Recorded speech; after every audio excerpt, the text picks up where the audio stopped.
Welcome to Women's Health Wednesday. This week we are focusing on pregnancy and the preparation that comes with starting a family. Now, some of you may be considering starting a family soon or just want to plan ahead, but either way, understanding how to optimize fertility is essential. Larissa Savage, a nurse practitioner and midwife, joins us, and together we're going to learn how women can prepare their bodies for a healthy pregnancy. Welcome back, Larissa. Thank you. So let's just start right off. How can people, or women rather, optimize their fertility? Yes. So I love to have visits actually in the office. So I do something called a preconception visit. So I always laugh and I say, we tell people how not to get pregnant. Right. And then we don't do a great job of explaining how to get pregnant. Yeah. So very, very simple things that people can do is think about your diet. How well-rounded is it? Are you putting fruits? Are you putting veggies? What kind of meat are you eating? Does it have high levels of hormones? Is it organic? So those are really simple things. Other things that I like to talk through are, do you track your cycles?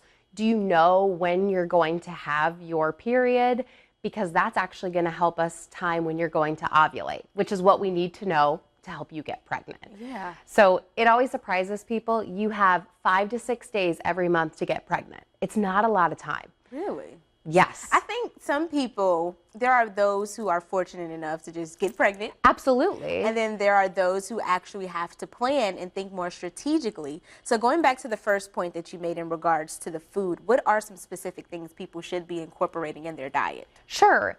So we want to do things that, the idea is if we're going to grow a baby, then we need to be able to give it the nutrients that it needs. Right. So if you've ever heard of the Mediterranean diet, that's kind of this big push in healthcare is how do we get our food as close to the earth as possible? So how do we make sure that our food is as fresh as possible? So we want to stick with things that aren't processed, that don't come from cans. We don't want to eat out as much. Those are fun. Those are things that you can still do. But removing things that could potentially harm, so alcohol, marijuana use, those things can really impact your fertility in both male and female. Yeah. So that's something that I talk about a lot is it's not just about you, it's also about your partner as well. That is very true. That is very true. Okay, so going also back to the point that you made in regards to tracking your cycle. Yeah. Some women know their bodies, they can feel it, they can tell when it's coming, but there are those who rely on apps. How Sure. reliable are those apps and how much do they help when it comes to trying to become a mother? Yes. So if you have monthly cycles, it's a little bit easier because then the app, usually apps use the more information you give them, the more accurate they can get. So after 3 to 6 months of data, they're able to time a little bit better. Probably the best apps are ones that also incorporate your temperature. So if you're somebody that logs your temperature, oh my goodness. Yes, they can actually much more predict what your cycle is doing. So your temperature changes during your cycle. Mind blown. Isn't it cool? I mean, I can't imagine. I mean, so people check their temperature and they can enter that in the app and that plays a role. I did not know that. Yes, and so you want to take your temperature before you do anything that day. So there are different devices. Some are cheaper, some are more expensive. So like I have a Ring myself, and so every morning I know my temperature, and it can also help add data to more reliably predict what a cycle is doing. Yeah, so what about things can shift your cycle, right? Yes. Intercourse, hormones, all of those things. How does that play a role when it comes to tracking it, when there are so many things that can affect it? Yes. So something that's very simple for you to know, am I ovulating? When did I ovulate this month? Because that's really when we want to time our intercourse, is there's actually urine tests that you can do to kind of confirm this is around when I ovulated. Because there are things like vacation, lack of sleep, if your diet changed, if you suddenly started exercising, they're going to throw off your cycle because they're changing your hormones and your body is having to adapt to those changes. So if you use your urine, it can give a little bit more of an accurate prediction of when are you actually ovulating. So it's down the same aisle as the pregnancy test aisle, and it actually checks for the hormone that releases right before we ovulate. And what exactly is ovulation for those that don't? So your body releases the egg.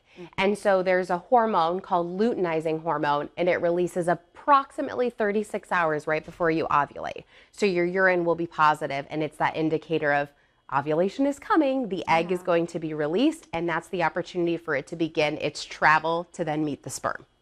It makes me think of a movie where the lady was like, I'm ovulating, let's go. Yes, yes, So exactly. let's say you make it to the point where you are pregnant, or you're hoping to be pregnant, and it's time to take the test. When is the best time to take it? Yes, do not take it until you are late for your period.